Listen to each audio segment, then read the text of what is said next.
Buenos días a todos, bienvenidos. En este caso vamos a estar haciendo un webinar con Alberto Mastandrea. Alberto es socio de BDO, amigo de la casa y lo solemos invitar siempre para que nos aclare y nos ayude con nuestra planificación. Hola Alberto, buen día, ¿cómo te va? ¿Bien? Buen día, Nicolás. Un placer, poder compartir este espacio con ustedes y con la audiencia.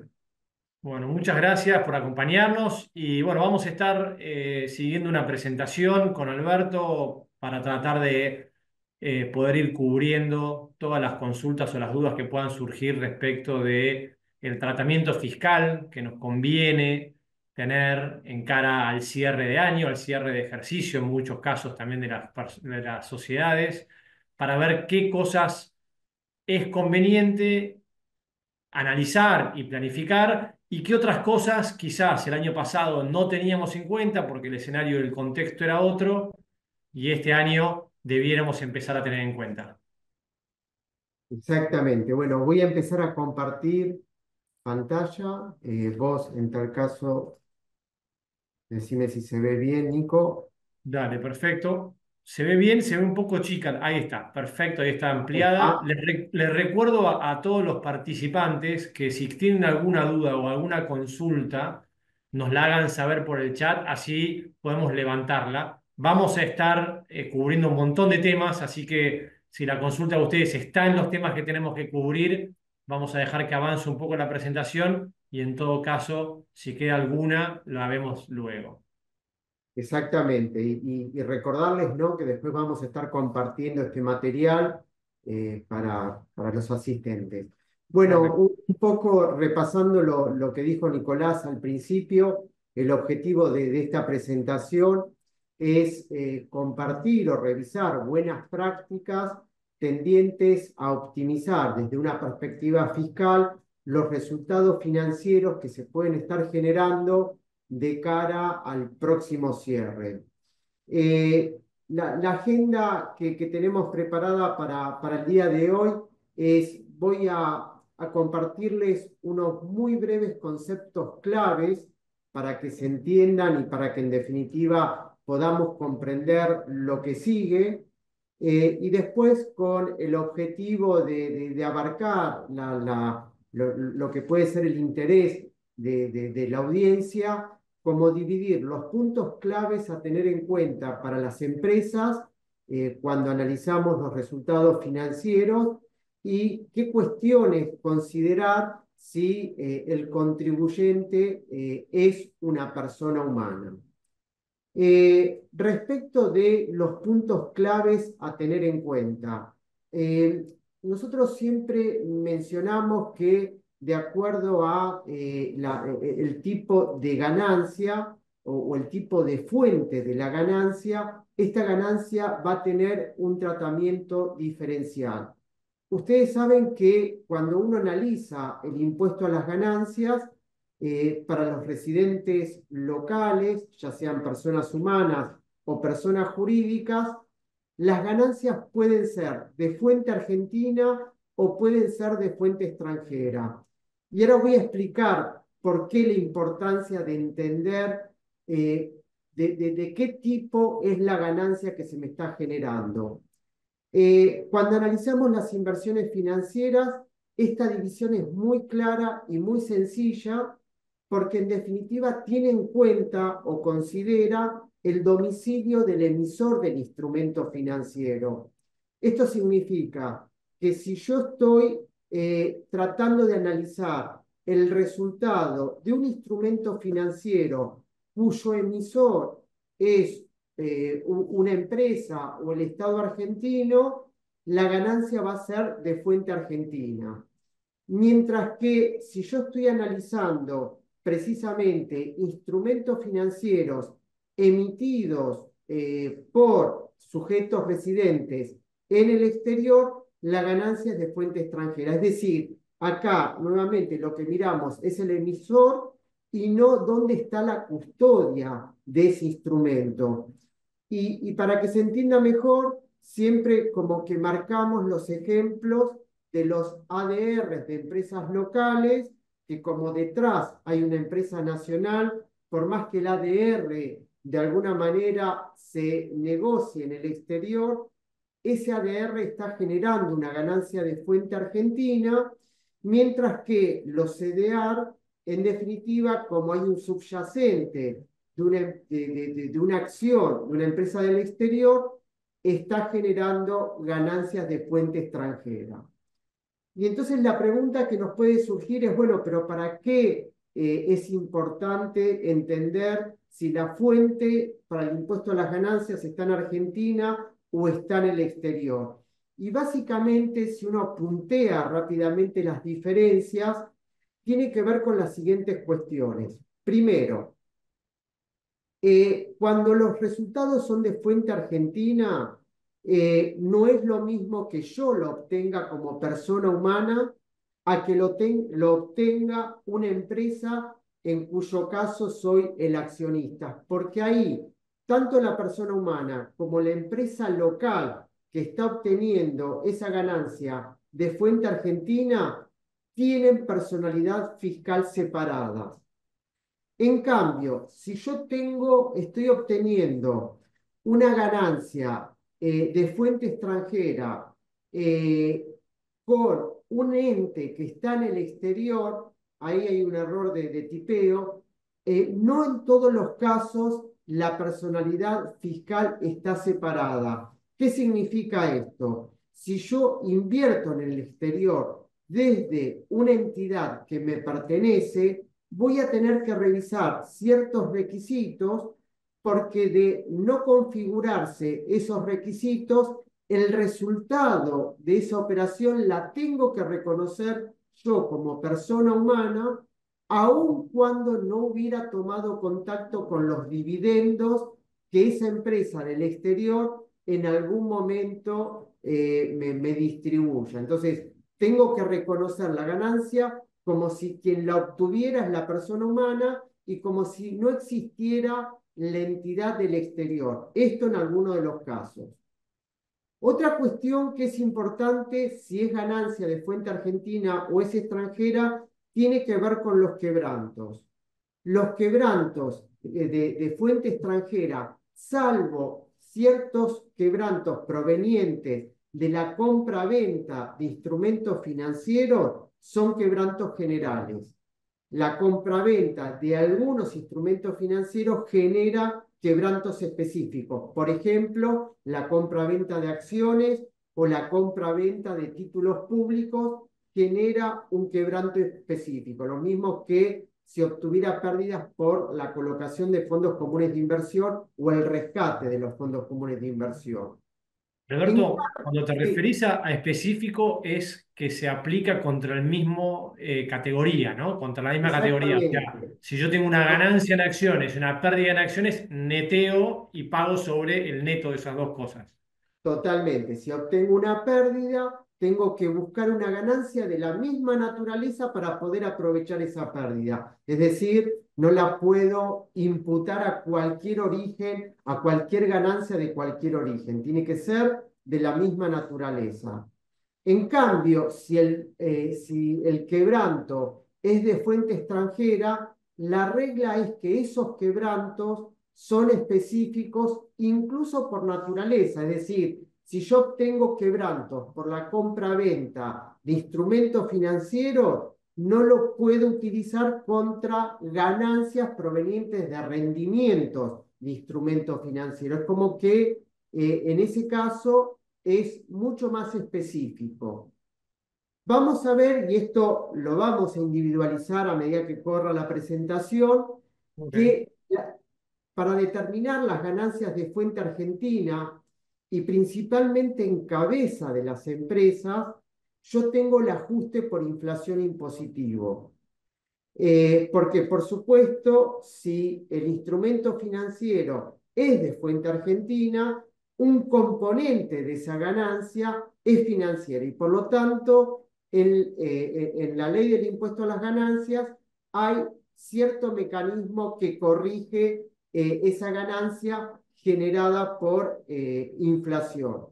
En cambio, en fuente extranjera no se aplica el ajuste por inflación, aun cuando quien estuviera obteniendo esa ganancia es una empresa local. Es decir, todas las ganancias de fuente extranjera no están sometidas a ninguna corrección por inflación. Y esto tiene que ver con que las ganancias de fuente extranjera se determinan en moneda dura. Yo tengo que tributar en la Argentina si el resultado medido en moneda dura me genera ganancia, mientras que en Argentina, si los resultados son de fuente argentina, la ganancia se mide en pesos, aun cuando el instrumento financiero que esté operando tenga una moneda facial extranjera. Esto significa que si estoy operando un instrumento cuya moneda facial es dólares, yo tengo, y es de fuente argentina, por supuesto, tengo que considerar el valor de venta, considerando el tipo de cambio al momento de la venta, versus el costo, considerando el tipo de cambio de la compra. Después vamos a ver que el ajuste por inflación nos va a permitir potenciar ese costo medido en pesos en ciertos instrumentos financieros, no en todos. Y por último, es importante el tema de saber si es de fuente argentina o de fuente extranjera, porque si yo tengo, o mejor dicho, soporto un impuesto en el exterior por instrumentos que se consideran de fuente extranjera, yo ese impuesto, en la medida que sea análogo al impuesto a la renta, lo puedo utilizar o lo puedo computar como tax credit. Mientras que si el instrumento que estoy operando se considera de fuente argentina, por más que esté soportando un impuesto a las ganancias o a las rentas en el exterior, ese impuesto no lo puedo considerar en mi liquidación, salvo como gasto, pero no como pago a cuenta del tributo. Y lo último, como ya para meternos en los distintos sujetos y las distintas cuestiones a considerar, esto lo he mencionado, pero por la importancia que tiene, lo reiteramos. Cuando construyo la base imponible, eh, según sea el instrumento de fuente argentina o de fuente extranjera, bueno, si es de fuente extranjera, la base imponible que va a estar sometida a impuestos local va a ser medida en moneda dura, mientras que si es de fuente argentina, determinados instrumentos financieros, como por ejemplo acciones que cotizan en bolsa o títulos públicos, se van a poder actualizar el costo siempre que ese instrumento financiero lo hubiera adquirido con posterioridad al 1 de enero 2018. Estos son conceptos claves que tenemos que tener en cuenta para poder entender lo que sigue a continuación. Para tratar de ver si yo lo entendí bien, Alberto, y ver de poner por ahí palabras o simplificarlo a la manera que me parece más fácil a mí, es lo que es en pesos, en ciertos activos, obviamente, ahora vamos a ver cuáles, hay una base que se ajusta por inflación. Y en lo que es en dólares, en moneda dura, renta extranjera, ajusta por devaluación en todo caso, porque en definitiva Totalmente. se ajusta por la evaluación del tipo de cambio oficial. Entonces, cuando hay diferencias es cuando hay un ratio de inflación muy alto respecto al de dólares o cuando hay al revés, un ratio de dólares muy bajo respecto a la inflación que puede haber habido. Y esto aplica tanto para personas humanas como para personas jurídicas. En ambos casos, todo lo que es renta local puede ser utilizado en gran medida como escudo fiscal, o sea, como ajuste de la parte impositiva, y todo lo que es moneda extranjera es más de uso específico. Tenemos que analizar específicamente en qué casos se pueden aplicar o no como escudo fiscal. Claro, siempre que estemos hablando de empresas, todo esto, ¿no? Sí, Porque el ajuste correcto. por inflación es solo para empresas, no para personas humanas. Por supuesto, hay muchos resultados que obtienen las personas humanas que están exentos, pero bueno, recordarles que el ajuste por inflación es solo para las compañías y no para todos los instrumentos financieros. Por eso, cuando yo, como responsable de las empresas, estoy en el tema, tengo que tener claro cuáles de los instrumentos financieros ajustan por inflación y cuáles en definitiva se determinan considerando el valor de cotización, ¿no? Correcto. Por eso es importante esta discriminación. Respecto del ajuste por inflación, miren, este año se está generando un fenómeno que ya ocurrió años anteriores, pero este año la particularidad que se genera es que se agudiza este fenómeno. Y esto tiene que ver con la simetría que se generó entre la devaluación del dólar oficial, que más o menos representa el 20% durante todo el 2024, y la inflación que va a estar de alguna manera impactando de forma interanual para este año. Así como les dije que la devaluación es alrededor del 20%, la inflación va a ser alrededor del 110%. Y esto está generando un efecto muy distorsivo en el ajuste por inflación impositivo de este año. De hecho, las compañías que están endeudadas en dólares, justamente como la pérdida que generan por diferencia de cambio representa aproximadamente el 20%, si la deuda estaba al inicio del ejercicio, mientras que la ganancia por inflación, porque es un pasivo expuesto a la inflación, representa una ganancia alrededor del 110%.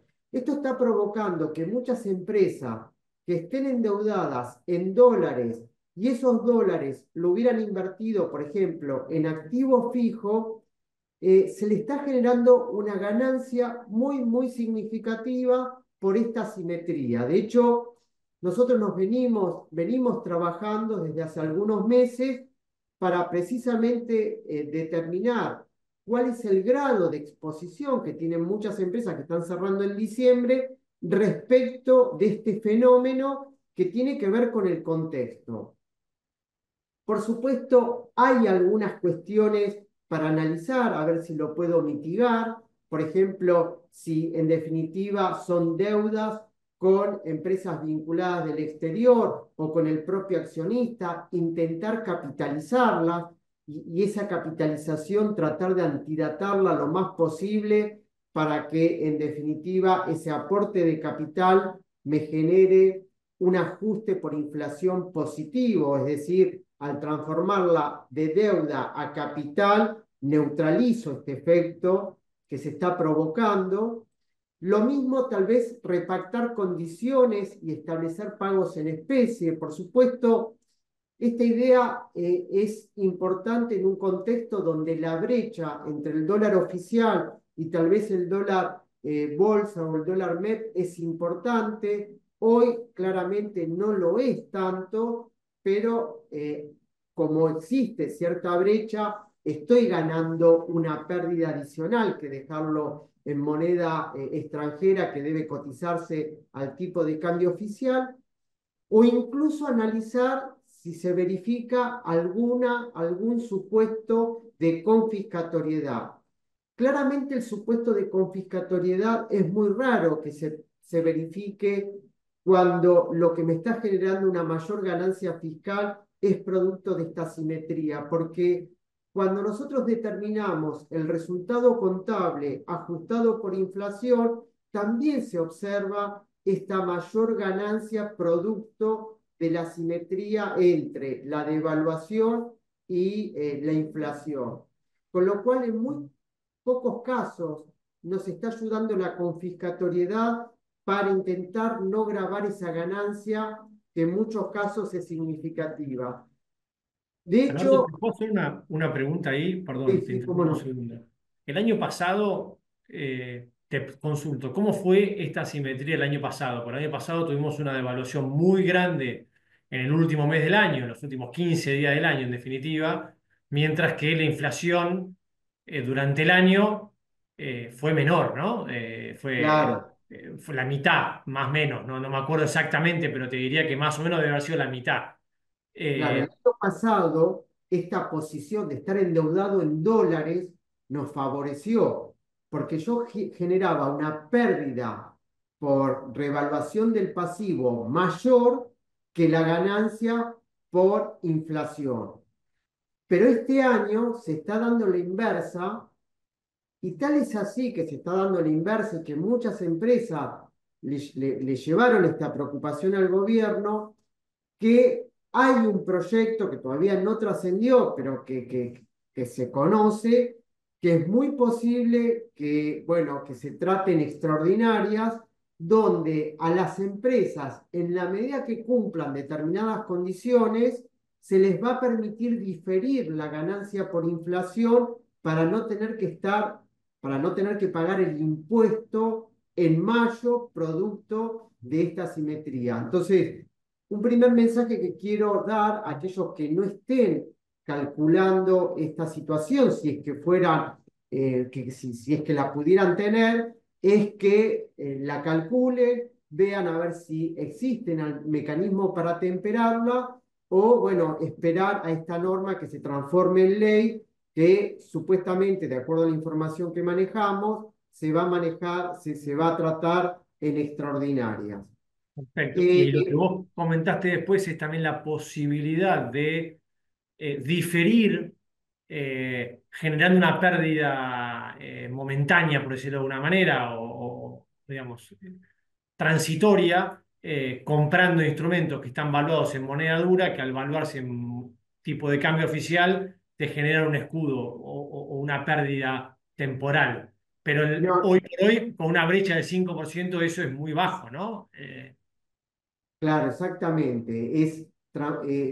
Lo que se busca en esa idea, es decir, este pasivo no está en moneda extranjera para no valuarlo al tipo de cambio oficial, sino que me comprometo a entregar instrumentos que yo tenga que adquirir en el mercado local a un tipo de cambio contado con liquidación o dólar MEP. Ok, Entonces, claro, depende el corte, tal vez el corte para las empresas que cerraron en noviembre o que cerraron en octubre, la brecha era más importante, entonces yo obtenía una pérdida adicional. claro, Pero cuando la brecha es un 5%, la solución que me aporta esta idea es pobre.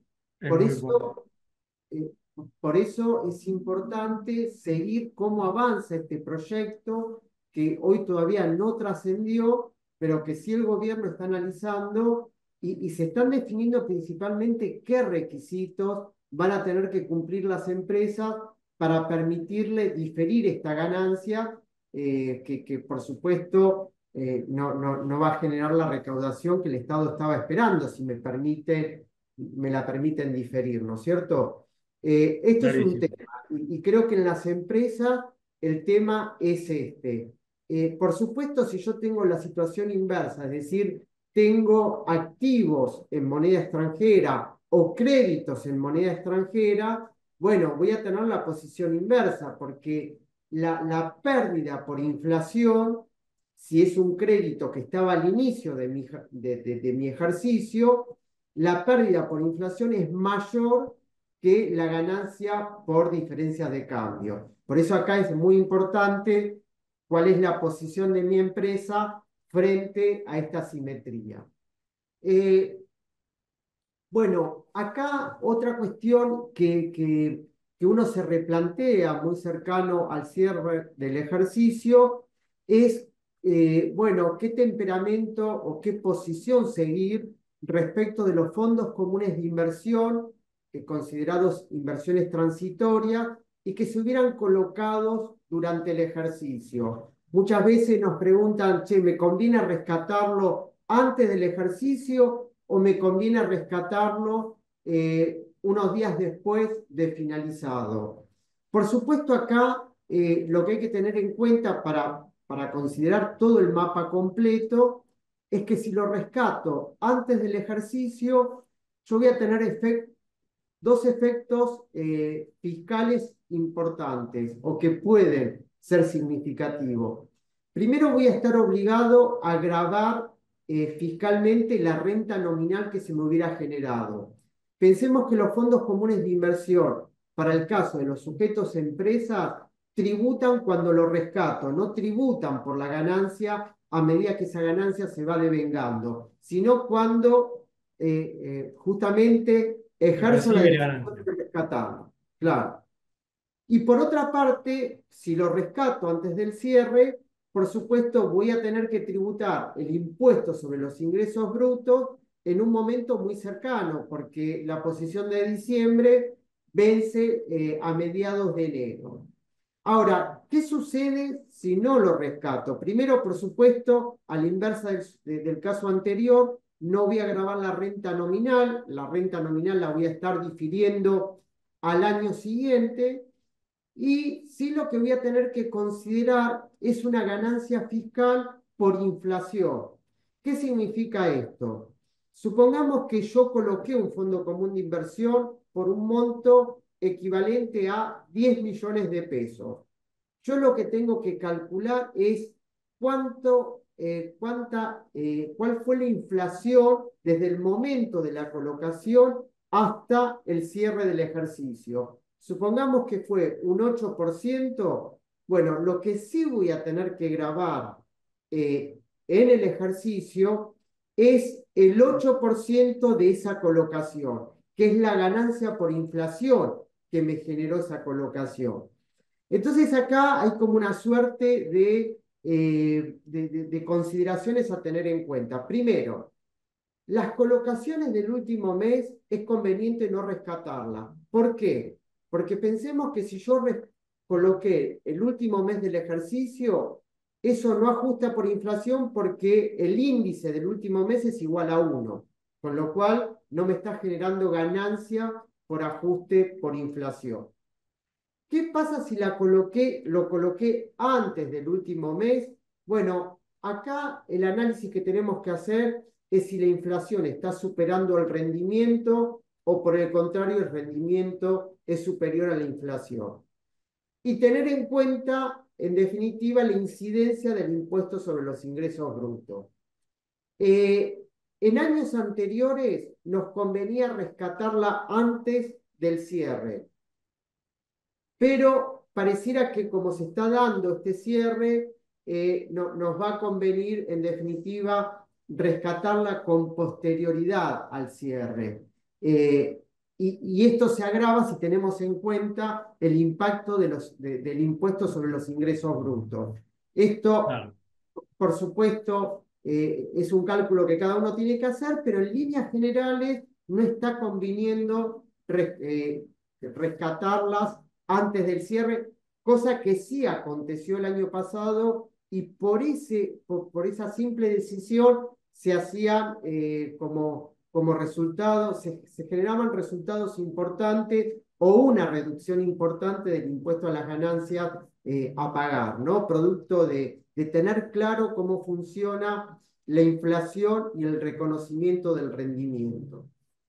Ahora, ¿qué pasa si el Fondo Común de Inversión yo lo coloqué el año pasado, por ejemplo, en noviembre, y lo rescaté en enero o febrero de este año, que por lo tanto es un resultado del ejercicio? Bueno, acá esta decisión ya está jugada, pero sí tener en cuenta qué impacto tiene fiscalmente. Por supuesto, yo, como lo rescaté en este ejercicio, voy a tener que grabar la renta, pero esa renta se corrige con el ajuste por inflación. ¿Qué significa esto? Bueno, supongamos, si yo lo coloqué en noviembre del 2023 y lo rescato en febrero del 2024, bueno, lo que sí voy a ajustar por inflación es la colocación. ¿Y cómo lo voy a ajustar por inflación? Primero voy a tener en cuenta como índice el IPC y lo voy a considerar de noviembre a diciembre, que fue mi último cierre anterior al que está en análisis. Y luego la posición de inicio, la colocación, considerando como costo la colocación más el ajuste por inflación al 31 de diciembre, lo vuelvo a ajustar de punta a punta, porque para el ajuste por inflación impositivo se considera un activo monetario. Reitero, Sería compuesto, digamos. exacto. Ok. Entonces, la colocación en noviembre ajustada por inflación, por IPC, hasta el 31 de diciembre, y luego esa colocación ajustarla de punta a punta de nuevo hasta el 31 de diciembre 2024. Y eso compararlo contra la ganancia por rescate que se hubiera producido, por ejemplo, en el mes de febrero 2024. En cualquier ejemplo que tome en cuenta el primer trimestre del año como realización, te diría que me parece difícil ganarle por mucho a ese rendimiento porque la inflación fue muy alta, ¿no? Entonces probablemente la base imponible sea baja. Eso es lo que estás Totalmente. queriendo resaltar, me parece, ¿no? Exactamente, y por eso es importante entender cómo se determina la ganancia en estos instrumentos que son de uso masivo para, por supuesto, no estar reconociendo una ganancia distinta a lo que las normativas me permiten. Y como por supuesto el rescate estuvo dado este año, seguramente tuvimos que haber pagado ingresos brutos y ahora vamos a ver las alícuotas, por lo menos en las principales jurisdicciones. Eh, bueno, respecto de las inversiones realizadas por las empresas en el exterior. Como dijimos, esto es a modo de repaso, la ganancia se determina en moneda dura. Pensemos que esto nos obliga a hacer un ajuste a la contabilidad, porque en la contabilidad se determina en pesos. Muchas veces nosotros observamos cuando revisamos las declaraciones juradas que en este punto no se ajustó la utilidad contable, es decir, yo parto de la utilidad contable que está determinada en pesos, pero tengo que rearmar la ganancia de estos instrumentos, por ejemplo, de un CDR, considerando la determinación en moneda dura o de una inversión llevada a cabo en el exterior. Y esto realmente nos permite, de alguna manera, no pagar por una ganancia por devaluación que en este año es principalmente significativa. Por supuesto, como son ganancias de fuente extranjera, no van a estar incididas por el ajuste por inflación impositivo que solo aplica para las ganancias de fuente argentina. Y por último, en materia de empresas, tener en cuenta un tipo de inversión que se masificó, por lo menos esta es nuestra visión, durante este año, producto de que, bueno, la devaluación se frenó y en muchos casos muchas sociedades de garantías recíprocas vieron incrementado el fondo de riesgo, tener en cuenta y considerar muy especialmente la posibilidad de, bueno, invertir como socio protector en sociedades de garantía recíproca.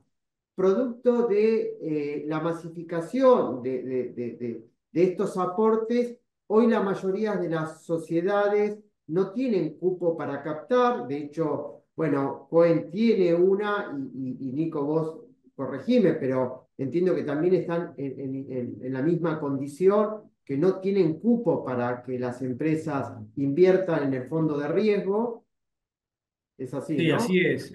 Sí, a ver, claramente las sociedades de garantía recíproca que existen hace 30 años, en los contextos donde la inflación es baja, cobra mucha relevancia porque es muy conveniente hacer un aporte como socio protector y diferir no, estar No, exento de pagar el impuesto a las ganancias por el aporte que se hace. Digamos, aporto 10 millones, me ahorro de pagar 3,5 millones de pesos directamente. Debo permanecer un par de años, el sistema está muy sano, pero bueno, la demanda desde hace 6 meses, diría yo, en este tipo de sociedades ha crecido muchísimo. En el caso nuestro, que somos socios de Integra SGR. La SGR creció muchísimo también este año, y hay una sobredemanda de casi 4 o 5 veces el cupo que vamos ampliando. Es un cupo que se va ampliando trimestralmente, con lo cual es algo que se puede aportar en otros momentos. Esto no es algo que dura solamente una vez por año, sino que al que le interese explorar el tema de los aportes en SGR, sería bueno que se ponga en contacto con nosotros y veamos en qué momento podemos involucrarlo. Nos parece que es algo que hacia adelante va a ser algo de mucho interés y es algo que debe planificarse con tiempo, ¿no? Ahora entrado ya casi mitad de diciembre, es difícil para este mismo mes, pero probablemente sea posible para las próximas instancias en el año que viene. Claro, ahora explico algo que puede ser de utilidad. Primero, como decía Nico, fiscalmente, y esto es importante, ¿no? Porque acá la contabilidad se separa del tratamiento fiscal, es decir, desde lo que es el balance comercial, yo esta inversión la reflejo como tal, por lo tanto va a formar parte de mis activos, pero a los fines de liquidar el impuesto a las ganancias, lo considero un gasto deducible. Por supuesto, me obligan a permanecer 2 años dentro del fondo de riesgo. Como decía Nico, en general las sociedades están muy sanas y como me obligan a permanecer 2 años, estas inversiones es como que se sobrevaloran precisamente cuando de alguna manera nos alejamos de un contexto inflacionario. Pero digo, para que se note el beneficio, porque por supuesto el fondo de riesgo genera rendimientos, con lo cual el único beneficio no es la deducción del impuesto a la ganancia, claramente hace que la tasa de retorno sea muy significativa de alguna manera al poderla deducir y considerar que en definitiva hay un rendimiento implícito del 35% del aporte. Esto es importante porque a veces se genera cierta confusión. Si yo aporto 10 millones de pesos, deduzco como gasto 10 millones de pesos. No es que esos 10 millones de pesos lo imputo contra el impuesto determinado. Es como que reduce la base sujeta a impuesto y no el impuesto determinado. Por eso es como que el ahorro representa el 35%. Pero si yo de alguna manera analizo la obligación de las empresas y considero que al mes siguiente de presentar la declaración jurada ya tengo que ingresar un anticipo a cuenta del próximo año que representa el 25% del impuesto pagado en esa declaración jurada que presenté el mes anterior, cuando yo conjugo el efecto que se me genera entre la reducción del impuesto al momento de presentar la declaración jurada y la reducción que se me genera en los anticipos, que ya el primero se produce el pago al mes siguiente, la verdad es que no hay una inversión similar a estos aportes que generen un retorno tan significativo. Como decía Nico, lo ideal es siempre hacer el aporte antes de la finalización del ejercicio contable para que yo lo pueda deducir como gasto, pero no obstante, en momentos donde no hay cupo, como es el contexto que nos atraviesa hoy por hoy, yo puedo hacerlo con posterioridad con el único propósito de reducir los anticipos, porque en definitiva, si yo demuestro que mi ganancia va a ser similar, pero producto de esta inversión se va a reducir en relación al año anterior, porque por supuesto estoy haciendo una inversión importante, ahí yo tengo elementos como para reducir el pago de los anticipos, que recuerden que para una empresa que cierra en diciembre, en mayo estamos pagando la declaración jurada anual y en junio ya estoy obligado a pagar el primer anticipo que podría reducir si el aporte lo hago entre el primer día del nuevo ejercicio hasta antes del vencimiento del primer anticipo, que esto estaría venciendo en el mes de junio, ¿no? Correcto. Y Alberto, le agrego a esto, que es muy importante, vos lo que mencionás, que una cosa es el stock, otra cosa es el flujo, en este caso, que es el ahorro en anticipos y después que integra, por ejemplo, distribuye trimestralmente los resultados que va obteniendo en un portafolio que es bastante conservador, que está bastante diversificado y que está utilizado en principio para invertir en activos argentinos, ¿no? Entonces, Claro, eh, y distribuye trimestralmente estos retornos, con lo cual, qué bueno, adicionalmente a eso, no es algo que yo voy a cobrar todo al final, dentro de 2 años, sino que yo trimestralmente voy a estar recibiendo los resultados financieros de la gestión del portafolio, del aporte que yo hice, de la proporción obviamente que yo tengo. Eh, el diferimiento es inmediato en el retorno porque dejo de pagar, porque bajo la base imponible, como vos explicabas, y además es financiero porque en el primer año yo ya empiezo a bajar la base imponible a futuro para lo que es anticipos a partir de mitad de año. Con lo cual hay una combinación de factores que explicaste muy bien, que de alguna manera hacen que esto sea muy conveniente, sobre todo en un contexto de inflación, digamos, por debajo del 30%, ¿no? Que de alguna manera es claro. el contexto que estamos avisorando para el año que viene y ojalá para que los próximos también. Claro, por eso no es casual que muchas SGR ya no tengan cupos porque, bueno, por supuesto se les agotaron.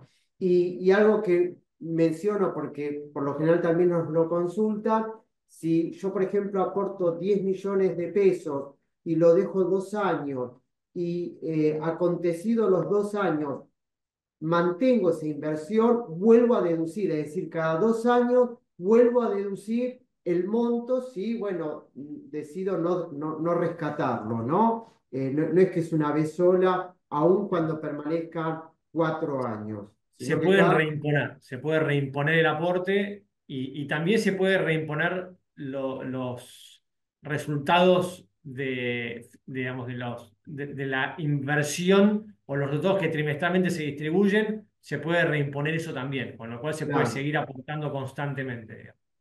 exactamente. Y ahí estaría neutralizando la ganancia por rendimiento porque estoy Correcto. volviendo a hacer el aporte.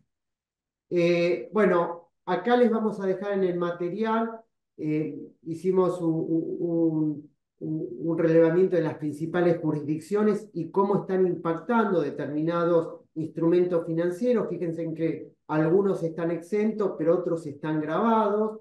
Cuando en el cuadrito se informan dos alícuotas, eso tiene que ver con el monto de ingresos grabados por el contribuyente en general. Y recordemos en este punto que hubo un fallo recientemente de la Corte Suprema que dice que a los fines de determinar la mayor alícuota no tengo que ver el nivel de ingresos total país, sino el nivel de ingreso adjudicado a cada jurisdicción. Y esto es por un precedente muy reciente.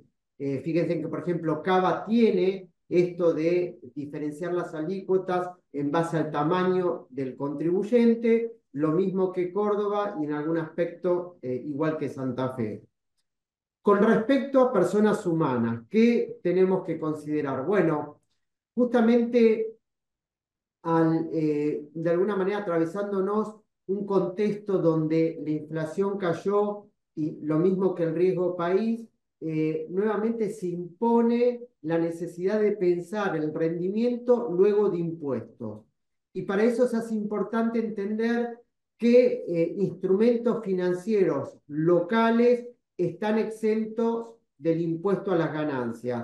Cohen ahí tiene una tabla que para quienes la necesiten, se las vamos a poner a disposición con los distintos instrumentos y el tipo de renta que genera para personas humanas. Pensemos que para personas jurídicas todos los rendimientos están alcanzados, para personas humanas la mayoría de los rendimientos financieros de instrumentos que cotizan o que se transan en bolsa están exentos. Pero bueno, tenemos que circunscribirnos a la normativa y por eso hemos elaborado una tabla que resume la mayoría de ellos.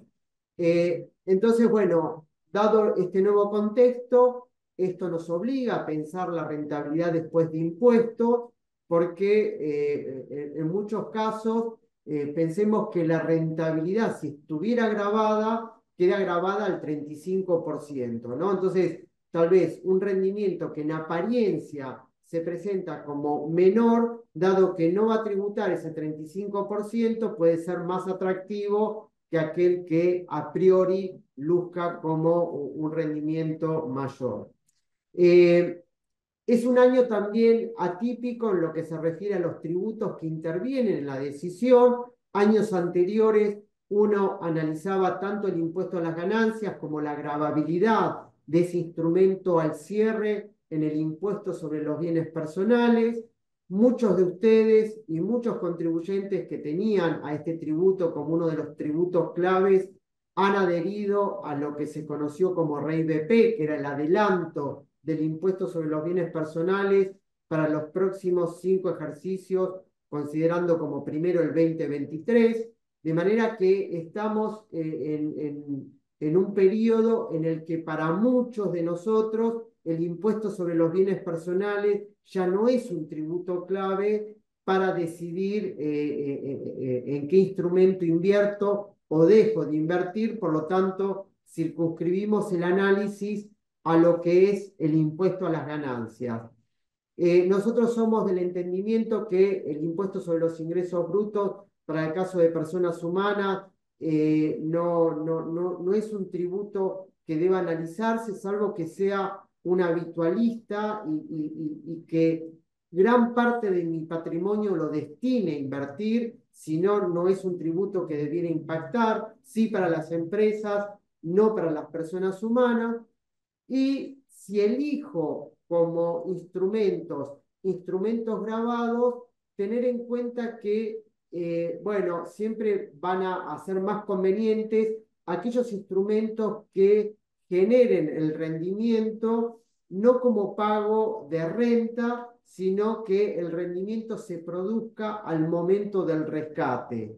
Porque en ese caso, tengamos presente que nosotros como personas humanas estamos sometidos a dos tipos de alícuota.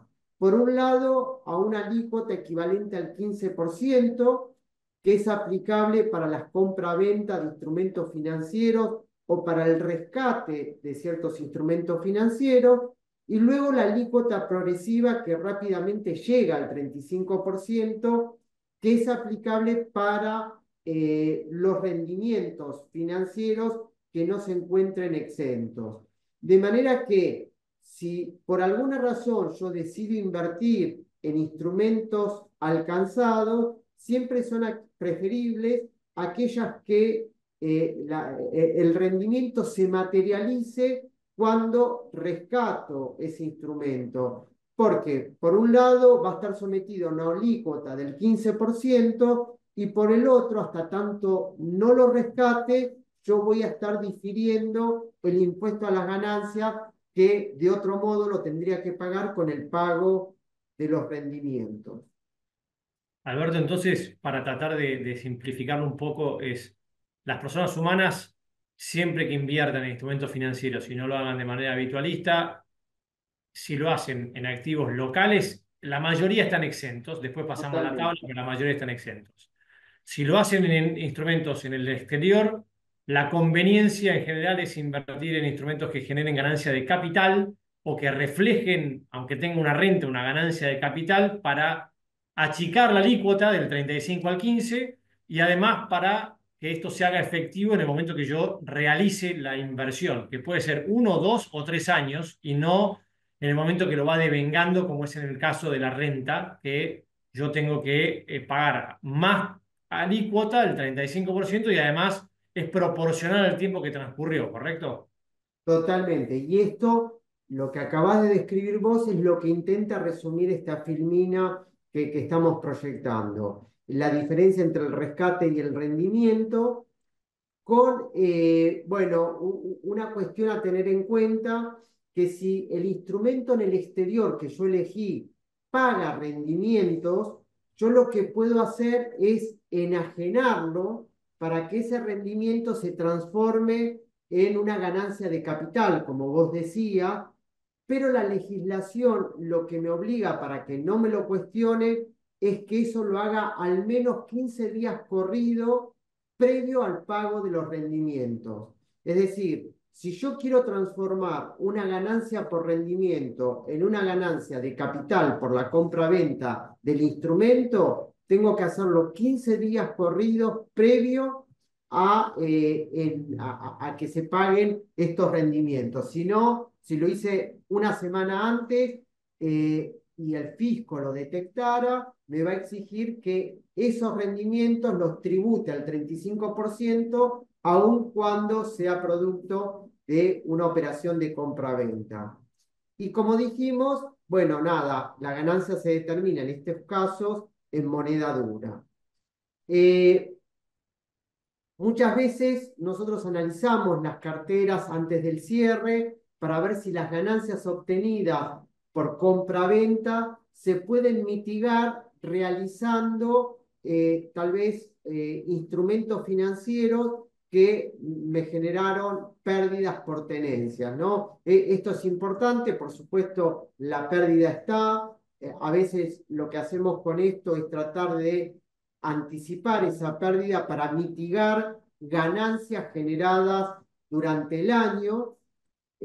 Aquí lo que tenemos que tener en cuenta es que para que esa pérdida sea computable, la pérdida por compra-venta, sea computable contra ganancias de compra-venta, lo que me dice la norma es que no la venda y vuelva a reinvertir dentro de las 72 horas en instrumentos análogos. Porque si lo hago, es como que esa pérdida no se me generó. Entonces, esto de los 15 días corridos que comenté anteriormente y las 72 horas previas o posteriores son límites temporales claves para que el fisco no me objete el cómputo de esa pérdida. Es verdad que a veces el fisco no está entrenado en estas cuestiones, con lo cual nosotros hemos tenido casos que muchas veces no respetan este plazo, igual la pérdida se computa y muchas veces es difícil que AFIP detecte o IARCA detecte estas cuestiones. Pero si vamos a planificar, tengamos en cuenta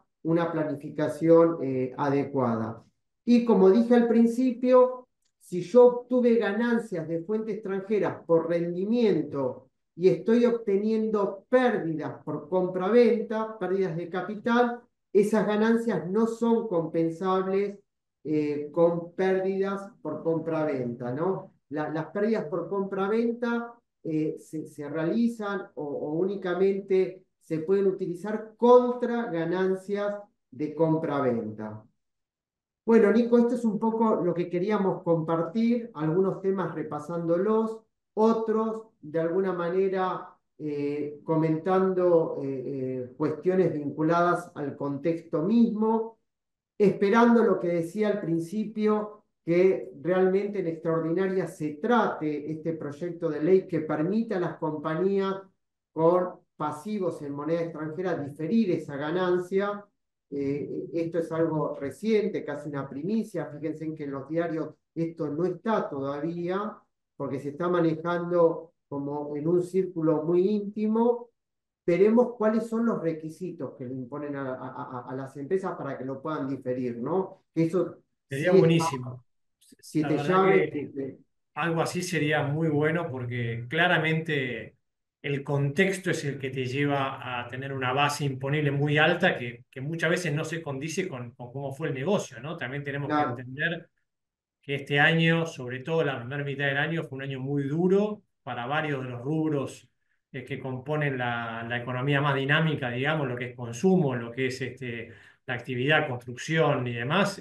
Cayó muchísimo la venta y en muchos casos son empresas que tienen inversiones en activos fijos altas y que al mismo tiempo tienen deudas en dólares, por ahí con casas matrices o con proveedores, y bueno, todo eso te genera una base imponible muy alta que no condice con la evolución del negocio, ¿no? Un año muy complejo.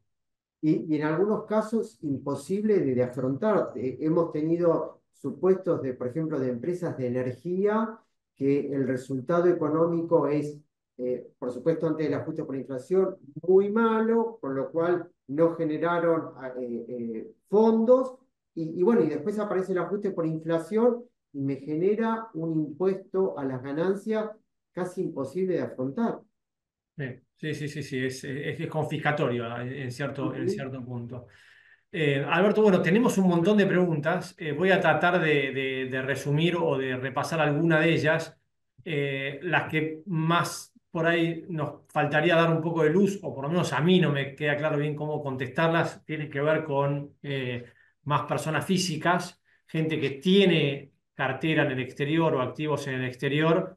Por ahí la consulta que se resume entre varias que las que hicieron es cómo hace para eficientizar esto, ¿no? De alguna manera, eh, tratar de cuál es la mejor estrategia, ¿no? Digo, tengo activos, tengo acciones, bonos, eh, ¿qué me conviene hacer? Como hablamos antes en el cuadrito, me conviene, al margen del consejo que vos nos diste, que es muy bueno, de lo que es T-bills o los bonos cupón cero, que tienen renta en definitiva, venderlos 15 días antes para que sea una Claro. ganancia de capital.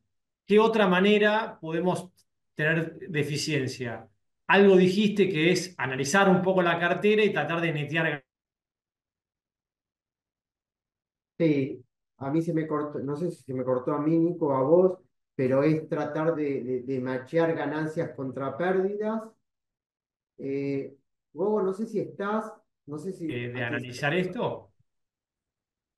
Ah, espera, Nico, no sé si se me cortó a mí o se te cortó a vos. No, puede ser que se me haya cortado a mí, ¿eh? Ahí me dice acá la compu que la conexión es inestable. No, Ah, repito por ahí lo último, no sé si se escuchó bien. sí. Que si tenés algún otro consejo, además de tratar de realizar las inversiones que generen renta, sean de cupón cero o de renta de cupones, 15 días anteriores para tomarlo como una ganancia de capital y bajar la base imponible, o analizar el portafolio en ganancias y pérdidas para tratar de hacerlo lo más eficiente posible. ¿Hay alguna otra cosa que nos puedas Sí, ayudar? mirá, muchas más no, pero una tiene que ver con analizar los instrumentos que tenemos al 31 de diciembre para ver si podemos anticipar una pérdida por compraventa para aparear la contraganancias, tal vez de compraventa que se generaron durante el ejercicio. Ser cuidadoso con todos los gastos que le impute a esa ganancia, porque esas ganancias también se les pueden imputar gastos vinculados con ese negocio. Si yo viajé o si yo me reuní con mi inversor, con mi asesor financiero en el exterior, un poco repasar no solo la ganancia, sino cómo luego esa ganancia, una vez que estoy obligado a declararla, cómo la puedo reducir con gastos que sean admitidos por la norma. Después, tener en cuenta que hay ciertos instrumentos que por tratados para evitar la doble imposición con países están exentos, principalmente Brasil, también Bolivia, pero Brasil es bueno, un país que se elige. En este caso, aplica para tanto los títulos públicos como para, de alguna manera, los privados, pero solo para lo que es rendimiento, ¿no? La compra-venta está alcanzada, el rendimiento es el que está, en Excelente. definitiva, exento del impuesto a las ganancias. Eh, Perfecto. Mucho más Buenísimo. no. Por supuesto, también lo que dijimos, ¿no? Tratar de elegir instrumentos que no paguen rendimientos, que justamente la ganancia sea una ganancia de capital más que una ganancia de rendimiento.